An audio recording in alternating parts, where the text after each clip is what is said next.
होगी भाई। अभी तो हमने बताया था SN1 और SN2 में यही तो बताया था कि अगर एल्कोहल ही है तो जो OH है वो क्षार की तरह कार्य करेगा। किसकी तरह कार्य करेगा? क्षार की तरह कार्य करेगा। और ये बीटा हाइड्रोजन पर अटैक करता है, याद करो आप। कहां पर अटैक करेगा? बीटा हाइड्रोजन पर। तो जरा इसकी रिएक्शन देखिए, मैकेनिज्म बहुत ही इंपॉर्टेंट है भाई।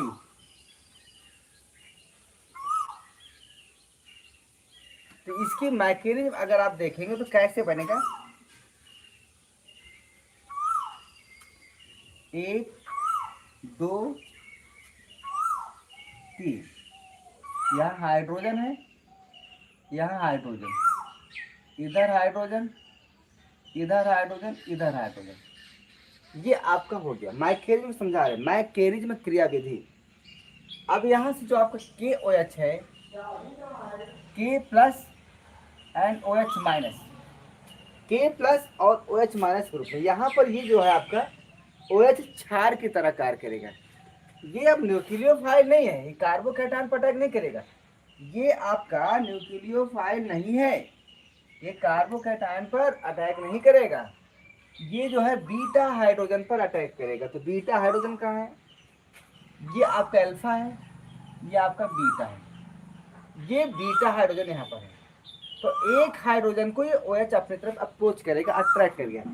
यहाँ से बीटा हाइड्रोजन पर जो आपका है, बीटा कार्बन पर जो बीटा हाइड्रोजन है, उस हाइड्रोजन को OH प्रोटॉन के रूप में अपनी तरफ खींचने का प्रयास करेगा। तो यहाँ से H प्लस निकल जाएगा, यहाँ से H प्लस निकल जाएगा। ठीक है, अब थोड़ी सी 1 मिनट मैं इस Br को नीचे दिखा दूं, H को उधर दिखा दें, कोई दिक्कत नहीं, एक ही चीज है ये।